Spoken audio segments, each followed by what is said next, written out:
discussing the minhagim of Avelos, and you'll recall that virtually all of the minhagim, except a certain minhag of Sfardim, considers Lag BaOmer to be a special day in which the Avelos of the Sfira ends. Now, I did mention a minhag of many Sfardim that actually Reshiv Cairo mentions, Mechaber himself mentions, that they observe 33 full days of mourning from the second day of Pesach through Lag BaOmer, and then they matter Sfira, the Sfira restrictions, from the 34th day of the Omer.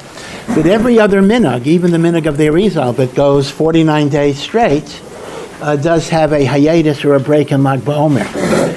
Now, the idea of where did Lag BaOmer become a festive day, why did it become a festive day?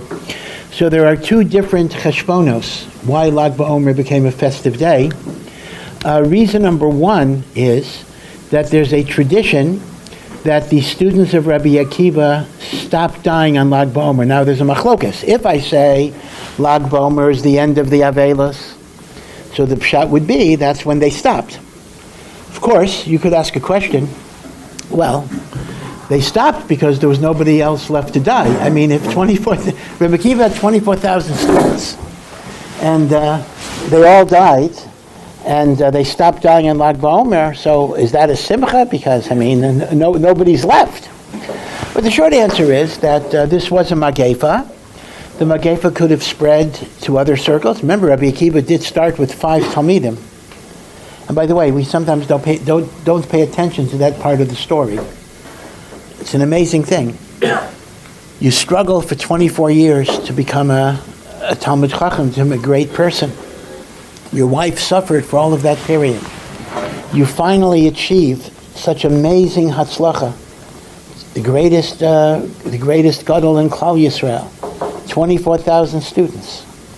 Now everything is worthwhile. All of the sacrifices were worth it. And then everything is taken away. Everything collapses. Everything goes into dust. Besides the intrinsic tragedy of the 24,000, imagine the personal tragedy to Rabbi Akiva and his wife. One could have easily understand a nervous breakdown. One could understand giving up. One could understand what's the point of starting again. And one of the aspects of Rabbi Akiva that is so great is that even though his entire world was destroyed, he started again. He started with 5. There's quite a difference between 24,000 and 5. But he said, I'll do what I can do. And this really is the history of the Jewish people.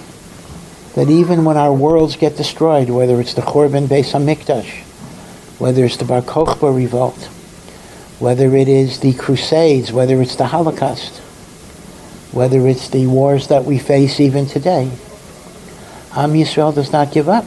We go on. We rebuild. We keep on going. We create. Many of you might have parents, grandparents, aunts, uncles, great aunts, great uncles, may have survived the Holocaust. People who lost their whole families, but they came and they started again. They didn't give up. And that's one of the lessons of Rabbi Akiva we sometimes don't appreciate. To start with 5. You do what you can. You know, there was a great Rosh Yeshiva who had been a Rosh Yeshiva in Europe, and he came to America actually before World War II, Rav Shlomo Hyman, who was Talmid Muvak of Rav Baruch Ber Lebovich. And Rav Shlomo Hyman became the Rosh Yeshiva of Torah V'das. My own Rebbe in Ner Yisrael, Rav Kalevsky, was a Talmid of Rav Shlomo Hyman. And when Rav Shlomo Hyman became Rosh Yeshiva, there weren't a lot of yeshivas in America, and there weren't a lot of students in any given yeshiva. And he was giving a shiur to like 5 people or something, and he was very excited, he was very animated. So one of his chaverim, someone who knew him from Europe, said, you know, listen, in Europe you were giving a shiur to 300 people. Okay, I understand, you get excited. You're giving a shiur to 5 people, like what are you so excited for? So he said, I'm not giving a shiur to 5 people. I'm giving a shiur to all of the dairas that are going to come out of these 5 people. These 5 people are going to have families. These 5 people are going to become Marbitei Torah. They're going to have Talmidim. I'm not just looking at the people in front of me. I'm looking at the seeds that I'm planting and what is going to come out of all of this. So, you see 5 people. I see 10,000 people. Rabbi Akiva had the same perspective. He's teaching Torah to 5 people. A cynical person might say, what's the point? And yet, the whole Shalshelis, the whole chain of Torah Shebaal Peh, the Mishnah eventually, and then the Gemara, and all of the learning, Rashi and Tosfos, and Rambam and Ramban and Rabbi Akiva Eiger and the Vilna Gaon, exist in Klal Yisrael only because Rabbi Akiva did not give up. But be it as it may, Lag BaOmer, it is said, was the day that the Magefa stopped. According to some minhagim, we assume it didn't continue afterwards. According to other minhagim, it just stopped on that day, but it continued afterwards. So Lag BaOmer is a day of simcha because it is the day that the Magefa of the Talmidei Rabbi Akiva stopped. That is reason number 1 for the 33rd day of the Omer, why it became a simcha day. There is reason number 2, which is connected to Rabbi Shimon bar Yochai. Now, Rabbi Shimon bar Yochai was not of the original Talmidei Rabbi Akiva. Shimon bar Yochai was one of the 5 that Rabbi Akiva rebuilt. And it is said, although there's a lot of questions about this, that Lag BaOmer is the yahrzeit, the day that Rabbi Shimon bar Yochai died. So the question you'll ask is, well, why should that be a day of celebration? Because it's the day that Rabbi Shimon bar Yochai died, because it is brought down that the day that he died, he was megala, he revealed to his Talmidim the great, great mystical secrets of the Torah that are embodied in the Sefer HaZohar. So it's not like he wrote the Zohar, meaning he taught the teachings and the Talmidim wrote down the Zohar. And therefore the day that he died, it's called Hilula, the praiseworthy day of Rabbi Shimon bar Yochai, is the day that an Ohr Gadol, a tremendous light, was revealed to the world. The light of what's called the Panemius HaTorah, the inner dimension of the Torah, the Sodos of the Torah, the Zohar HaKadosh, and that is the source of the idea of the pilgrimage to Meron, because we know Rav Shimon bar Yochai's kever is in Meron. Meron is right next to Tzfat, and next to Rabbi Shimon bar Yochai is his son, Rabbi Elazar bar Rabbi Shimon, and the minhag of going to Meron on Lag BaOmer is gebait on the idea that this is the yahrzeit of Rav Shimon bar Yochai, and every yahrzeit, like every tzaddik's yahrzeit, the neshama comes down to earth, and you can connect to it. You could be mushba, you could be elevated by it, and the like. Now, the truth of the matter is, the makor of Rav Shimon bar Yochai dying in Lag BaOmer is from the Kisvei Ari, but some people have actually said it was a printing mistake, because the original printing of the particular sefer said Yom Simchas Rav Shimon bar Yochai. Lag BaOmer is the day of the rejoicing of Rav Shimon bar Yochai. Now, that's a very ambiguous phrase. In a later printing, it took out the ches from the word simchas. So if you can visualize this, simchas without the ches can be read Yom Shemes Rabbi Shimon bar Yochai. So some have argued that the idea that Lag BaOmer is the yahrzeit was based on an erroneous interpretation of the omission of the letter ches in the printings of Pri-Eitz Chaim that came later, and the original nusach was simchas Rav Shimon bar Yochai. But the question still becomes, okay, let's go with the original girsa, simchas Rabbi Shimon bar Yochai. What is he referring to? Well, number one, Simchas itself could refer to the yahrzeit because the day of revelation, so we're not really sure, or it was just the day that he taught the Zohar, even if that wasn't his yahrzeit. So it's not so pashut. And I want to point out that the idea of going to Meron on Lag BaOmer is a fairly recent innovation, meaning it's certainly at the earliest, this from the Arizal, which is already a few hundred years old, but many say that the widespread going to Meron is like 100, 150 years old. It's not really beyond that. And I don't know, this year, of course, it's especially complicated a little bit because Lag BaOmer is Thursday night, Friday, right? And the traffic jams are horrendous. I don't know if anyone is going to Meron, but you don't want to, the last thing you want to do is be stuck in a huge, massive traffic jam on Erev Shabbos, where you might have to have Shabbos on the side of the road or something. So I don't know what people are planning this year, but one has to be very, very careful, especially when it's Erev Shabbos, not to get stuck. In fact, there's even halachic shaylos. Even if you have a way of getting home in Shabbos, but if all of these traffic jams are going to cause police to have to be on the roads Friday night, it's not so pashut that for your mitzvah of going to Meron, you have the right to cause other people to engage in extra Chilul Shabbos. But putting aside the Erev Shabbos problem, obviously in Meron, you have, 2 years ago there was Rahman al-Islam, very, very great tragedy, but people are going back to Meron, and you have hundreds of thousands of people. And some have said Meron is so crowded on Lag BaOmer that even Rabbi Shimon bar Yochai leaves town. He's not there. Some say he's not there anymore. He's not going to be there with the carnival atmosphere. So it's an interesting thing. If you've ever been to Meron when it's not Lag BaOmer, quiet. You can go to the kever. You can go to the kever of Shimon bar Yochai. You can have the whole kever to yourself, and not totally for yourself. There'll be some people there, but you can be there for 3 hours. Mamish daven at the kever. Mamish connect. Lag BaOmer, you'll be lucky if you get 30 seconds. The crowds are so horrendous. So the truth is, it's not so pashut. Meron is a makam kaddish for sure, and Rav Shimon bar Yochai's kever is a makam kaddish for tefillah for sure. Even the brisker Rav, who was the last person in the world who was into kivrei tzaddikim, this is not a brisker thing. When he was sick, he asked Rav Shach to go to Meron to be mispalel for him. So Meron is 100% a makam kaddish. But does it have to be connected to Lag BaOmer? Lav davka.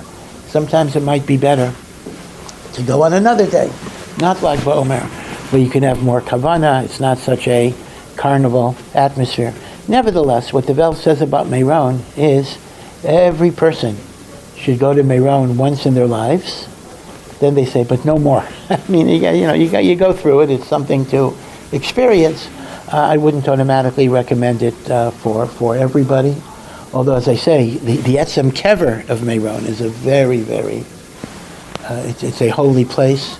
In fact, Ad Kedei Kach, there are some shittas. Now, I want to emphasize these are minority opinions that we don't paskin like. So do not make a mistake. But some say the kedusha of the tzaddikim are so great that they're not considered dead. As Chazal say, tzaddikim are alive even in their death. So there are some shittas that actually permit a kohen to go into the room of the kever, because even though a kohen is not allowed to become tamei to a mace, these great tzaddikim, particularly Rashbi, Rav Shimon bar Yochai, is not metamei. But again, I want to repeat, this is minority. Certainly basic halacha, 99 out of the 100 poskim say that Kohanim have to be very, very, very careful. And again, if any of you are planning to go to Meron, let me just mention that the laws of the transfer of Tumah are extremely complicated, and there's a lot of hidden traps that people aren't aware of. Let me give you an example. It's obvious, of course, that a Kohen cannot be in the same room with the kever. That's obvious, because that's being under the same ohel. But, right, everyone knows that, so a Kohen cannot go into the room, the Kohen has to be outside. But the problem is, when you have big crowds, and you have a continuous group of people from the kever outside, they might constitute a continuation of the ohel. So the tumah kind of leaves the room, and it travels like under the arms of people, and eventually a kohen could be subject. So when you have like continuous crowds from a kever to the outside. The emes is, that itself is a chashash of tuma traveling that Kohanim need to be aware of. So that's maybe even another Lag BaOmer risk. Again, during the year, it's not going to be such a risk because you're not going to have a continuous, unbroken crowd like that. But in Lag BaOmer, you might have a continuous wall or a continuous roof, so to speak, where the people themselves become a roof that conveys the tumah. You want to say? Even if they're not touching each other? So, if they're close enough, if there's less than a tefach between them, and again, Lag BaOmer, you are touching. I mean, I remember I took my son to Meron when he was maybe 8 or 9, and we're in Meron, and I'm holding his hand. I mean, there are whatever 500,000 people, there are 300,000 people there, and you feel you're losing your child. It's like, the crowds are so powerful. Right? So I remember I literally, did some football stuff. I literally had to, just banged in just to get free of the crowd. And of course, as you know, Rachmana litzlan, 2 years ago, because of the crowding, I mean, there were tragic deaths. So I mean, at least in my time, it was more of just almost a funny memory, but unfortunately, it did turn into great tragedies as well. But okay, so we have these two different reasons why Lag BaOmer became a festive day. One is it is the day that Rabbi Akiva's Talmidim stopped dying, and the other is it is the celebration of Rabbi Shimon bar Yochai. Either his yahrzeit, if it's Yom Shemes Bo Rav Shimon bar Yochai, or the day that he revealed the Zohar to Klal Yisrael, or both things at the same time. The day that he died was the day that he revealed the Zohar to Klal Yisrael. So I want to talk about the first theme, that Lag BaOmer was the day that the students of Rabbi Akiva stopped dying. Why should that be so? What is unique about the day of Lag BaOmer that there should be a cessation of a mageva? So you might remember when we learned the Torah Devara, the idea of the 10 spheros, that there are 10 emanations through which God's divine energy gets manifested in the world. The first 3 of the spheros are called God's software, God's muchen, God's brains, meaning they're not yet manifest. They're kind of God's thought processes, and they are keser, crown, chachma, wisdom, bina, understanding. So we're not dealing with Hashem's mental operations, but eventually the muchen turn into midas. The lower 7 are midas. Midas are emotional aspects of divinity that get revealed in the world. So we're going to talk about the lower 7 emanations. Chesed, loving kindness; Gevura, strength; Tiferes, beauty; Hod is glory. Netzach, eternity; Hod, glory; Yesod is foundation; Malchus is kingship. These are called midas. Unlike the Keser, Chachma, Bina, which are called Muchen, these are called midas, 7 midas. And these are different aspects of divine energy that get manifested in the world at different times. Now, you know that each week of Sfira correlates to one of those lower 7 Sfiras. So the first week of Sfira is the week of Chesed. That's the week of Pesach itself, the week of Chesed. The second week of Sfira is the week of Gevura. The third week of Sfira is Tiferes. The fourth is Hod. The fourth is Netzach, Hod, Yesod, Malchus. Now, where it gets a little more complicated is that because there are 7 days in a week, so kishem that every week is keneged one of the Sfiras, every day within that week also connects to one of the Sfiras. So, for example, the first day of counting the Omer, which of course is the second day of Pesach. And you can see this in many Siddurim, I think even in the Art School Siddur, is called the day of Chesed, Sheba Chesed. The day of loving kindness in the week of loving kindness. Pretty strong. The second day of Sfira is called Gevura Sheba Chesed, the midah of inner strength within Chesed. Now don't confuse day 2 of week 1 with day 1 of week 2. Day 2 of week 1 is the Gevura that is within Chesed.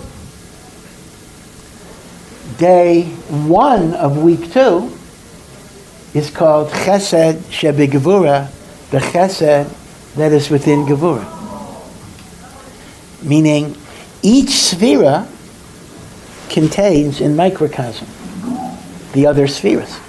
It's like a hologram. In Gevura are the 7 Spheres.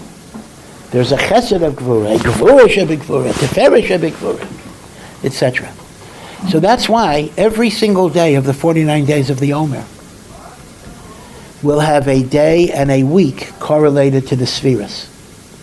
Chesed Shebechesed, Gevura Shebechesed, etc. Now, we also know, in fact, many people say this, it's in many Siddurim. You know, you count the Omer and you say the day of this and the week of that.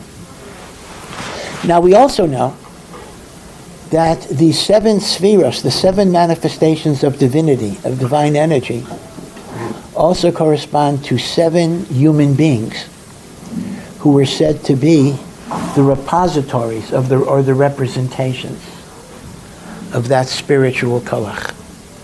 So Avraham Avinu represents the human representation of the koach of Chesed. Yitzchak Avinu, who was a korban, represents Gevura. Yaakov, who synthesizes, balances, integrates the Chesed of Avraham and the Gevura of Yitzchak, is the midah of Tiferes. Netzach, eternity, is Moshe Rabbeinu. I'll explain that. Hod, glory, is Aaron. Yesod, foundation, is Yosef. Note that it's out of order. Yosef is number 6, Moshe is number 4. And then finally, Malchus, kingship, represents David HaMelech. Okay? So as a result, week 1 of Sfira is Keneged Avraham, week 2 is Yitzchak, week 3 is Yaakov. So now, let's plot Lag BaOmer on the chart. Lag BaOmer is the 33rd day of the Omer. Now the 33rd day of the Omer is in the 5th week, right? Even though it's a little confusing, we say, how would we count the 33rd day of the Omer?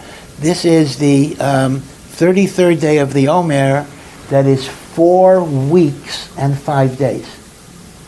So you understand, even though you said 4 weeks, but you're in the 5th week. You're in the 5th week. So Lag BaOmer is the 5th day of the 5th week. The 5th day of the 5th week. Now, Sfira number 5 is Hod, glory, and that is Aaron. So Lag BaOmer's plotting, Lag BaOmer's name would be Hod Sheba Hod, the day of glory within the week of glory. It's Aaron squared. Aaron raised to a power of 2. Now we know that Aaron's spiritual kayach manifested itself primarily in Ohev Shalom V'Rodev Shalom, a lover of peace, a pursuer of peace. Let's go back a little bit to the underlying Aveira that caused the death of Rabbi Akiva's students. they didn't show proper kavod to each other. Right? Lo nahagu kavod ze leze. How do we understand that? Does that mean they were rude? Does that mean they called each other names? You're an idiot. I mean, these are the students of Rabbi Akiva. And remember, Rabbi Akiva himself taught, V'ahavta l'reacha kamocha is the most important klal of the Torah. How could his Talmidim not be nagu kavod ze leze? So Rav Shimshon Raphael Hirsch actually explains that the word kavod itself has a very interesting meaning. Kavod, honor, respect, comes from the same shirish as kaved. Kaved is heavy, heaviness. What does it mean, heaviness? Even in English, when we talk about somebody as being a very significant person, we might say, in a slang way, he's a real heavyweight in his field. That's not referring to body weight, it refers to eminence. A person has weight, a person has significance, a person has gravitas. So Rav Hirsch says the following: if you would have seen the behavior of Rabbi Akiva's students, there is no question they were polite to each other, they had derech eretz to each other, they followed the halacha, but they didn't see the other as weighty and significant. They didn't see the chashivas of the other person. They were nice to each other the way you're nice to an inferior. No, you're nice. Noblesse oblige. You're nice. But you didn't see the other as chashuv. You didn't see the other as significant. So this was not an external breakdown of behavior. It was the attitude that you have towards the other. Now, you can be very polite to somebody, but in your heart, they don't really matter very much. That's the chisaron of her says of lo nagu kavod ze leze, not seeing the chashivas of each other. Now, there's still going to be a problem. How could Rabbi Akiva's students not have that characteristic? It's hard to know. I don't really have a tremendous answer. Maybe they had such a great Rebbe, they felt they didn't need each other. Meaning, I don't need to learn from you because I have Rabbi Akiva. Maybe that contributed to it. They weren't machshav each other. Now, we know that Aaron's midah of Ohev Shalom v'Rodev Shalom moves in exactly the opposite way. He brought shalom to people by building them up, by making them feel special and loved. He would go over to a husband who was fighting with the wife and say, "Oh, your wife is so sad that she fought with you. She wants to apologize, even though she didn't." And he'd go to the wife and say the same thing. He built people up not by criticizing them, not by giving them musar, not by telling them how bad they were, but the other way around. He built them up. He made them see their chashivas. And the way life works is, when you feel you're somebody chashuv, you automatically become a better person. You become a better person not by realizing how bad you are. You become a better person by realizing how good you are. Gee, I'm so good. How could I behave that way? I mean, there's a chashivas here. So, here's the thing. If Rabbi Akiva's students died because they didn't see the chashivas in each other, but Lag BaOmer comes, and the spiritual aura of Lag BaOmer is a double dose of Aaron, Hod Shebahod, who's Ohev Shalom, V'Rodev Shalom. So the spiritual hashpa'ah of Lag BaOmer allowed the Talmidim to transcend the lo nagu kavod ze leze, either permanently or at least for that day. Maybe after it went, then they continued to die because it was only a short-term effect. But that is why the Magefa stopped on Lag BaOmer. Because the hashpah of Aaron HaKohen, both in terms of day and week, that spiritual koach that entered the world, liberated them from the Aveira of Loi Nahagu Kavai Zelazah. And that is why the Magefa stopped. Because when the reason stopped, the symptoms stopped. The sickness, the plague, came for a reason. When they became even temporarily liberated from that reason, they were liberated from the Magefa. So on that level, Lag BaOmer is a celebration of Achdus and Avas Yisrael. Because that's why the Magefa stopped. Because of the Midah of Aaron. Oyev Shalem, Breitowitz Shalem. But now, let's look a little bit at the second reason for Lag BaOmer. The Kesher to Rabbi Shimon bar Yochai. Now here, in Maseches Brachos, there's a famous machlokas between Rabbi Shimon bar Yochai and Rabbi Yishmael on the pasuk in Kriya Shema, where Hashem says, if you do my mitzvahs, v'yasafta diganecha, you will be able to gather your grain. That's my bracha to you, Hashem says. You'll have rain and you will gather your produce. So Rabbi Yishmael says, a commonsensical observation, we see from here that the Torah permits you to work and make a parnasa because that's Hashem's bracha. You keep your mitzvahs, you will gather your grain. How can I gather my grain? I'm supposed to learn. The answer is, the Torah is telling me there's a heter of parnasa. That makes sense. Well, it didn't make sense to Rabbi Shimon bar Yochai. Rabbi Shimon bar Yochai said, you're going to gather your grain? A person is going to plow when it's time to plow and plant when it's time to plant and harvest when it's time to harvest. When is he going to learn? So Rabbi Shimon bar Yochai actually says, V'yasavta diganecha is when Klal Yisrael is not doing the will of God.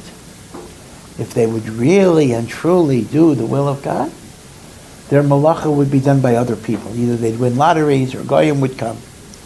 And therefore, if Shimon bar Yochai says, the true derech of Avodas Hashem is not to seek a parnasa. Now, Taisus asked the obvious kasha. How can Rav Shimon bar Yochai say the Asafta Deganecha is when the Jewish people are not doing Hashem's will? What are you talking about? It says, V'hayayim shemo atishmu. If you listen to Hashem, you'll be given this bracha. Obviously, we're not talking about people who are not doing Hashem's will.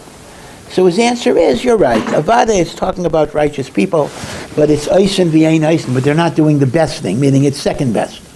Meaning, righteous people may make a mistake of parnasa, so Hashem will give them the parnasa. But Rav Shimon bar Yochai says, no parnasa. Hashem will take care of you. Don't waste your time on jobs, making money. Hashem will take care of you. Dedicate yourself legamrei to HaKadosh Baruch Hu. The Gemara says in Maseches Brachos, many people followed the path of Rabbi Yishmael, combining parnasa and Torah learning. And Hashem blessed them. And many people followed the path, or some people followed the path of Rabbi Shimon bar Yochai, in which they said, I'm not going to seek any parnasa at all. Hashem is going to bring the money to my door. And unfortunately, they starved. Which means the Gemara is telling us that for most people, they have to follow the path of Rabbi Yishmael. The path of Rabbi Shimon bar Yochai is not the path for most people. The Gra says there are Yechidim in the generation who can reach the level of Rabbi Shimon bar Yochai, and it did work for him. Remember, for 12 years he was in a cave, and the birds brought him meat and fruit and water and all these things. It worked for him. He was saying, it worked for me, it could work for everybody. The Gemara says it doesn't work for everybody. So, when you look at Rav Shimon bar Yochai, you see a person who was so unbelievably great in his emunah, his righteousness, his kedusha. And by the way, we sang Friday night, the Shabbos before Lag BaOmer, we sang Bar Yochai. So if you ever look at the translation or look at it, I mean, you see the shlachos, the praises of Rav Shimon bar Yochai. So amazing, amazing, amazing. The holiness of Bar Yochai. So he represents the epitome of Kedusha, in which there was not even a requirement of hishtadlus. In other words, didn't have to work, didn't have to do anything. Hashem will take care of you. Now this is not a madrega for most of us. We got to make plans, we got to work. Of course it's from Hashem, but we have to do hishtadlus. He was on a level beyond any hishtadlus. And the Gemara says, when people try to imitate him, it's not going to work. But it worked for him. This was his madrega. And on Lag BaOmer, we try to be makasher ourselves to the holiness of Rabbi Shimon bar Yochai, even if it's just for one day. So now I want to point out that on some level, there's a shtickle stira, a little bit of a contradiction between the two themes of Lag BaOmer. On one hand, it's Hod Shebahod that connects us to Aaron, which is about Avas Yisrael and Achdus, unity, seeing the good in others. On the other level, it's the Kesher to Rav Shimon bar Yochai that says the only worthy activity in life is learning and avodas Hashem, and everything else is batel, mavutel, wasteful, stupid, foolish. And that's the other thing we think about on Lag BaOmer. Now the problem is, in real life, these two lessons are often in contradiction, because what often happens is, the more passionate I get about the importance of learning, and Torah is the Yikr, and nothing matters but Torah, I tend to look down at people who are not holding there. I tend to say, whether it's parents, whether it's whatever it is, he says, they don't really matter so much. Because they're Isaac in frivolity. They're Isaac in shtus v'hevel. So it tends to be, as you get more fiery, as you get more like Rav Shimon bar Yochai, you move away from an Avas Yisrael and an appreciation of others. And the other way around. As you become more tolerant, more accepting, sometimes your passion for the primacy of Torah gets weakened. I'm okay, you're okay, oh, this guy's in medical school, law school, great, everything's good. And that may water down your commitment.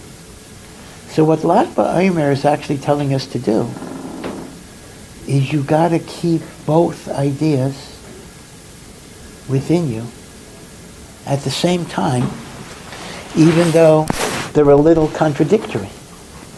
Avas Yisrael, tolerance, acceptance, respect, understanding that different people have different drachim. That's the midah of Hod Shebahod. And then we have Rav Shimon bar Yochai, in which you have a fiery connection to Torah and avodas Hashem as the most important part of life. Don't allow your passion for Torah to dilute your Avas Yisrael.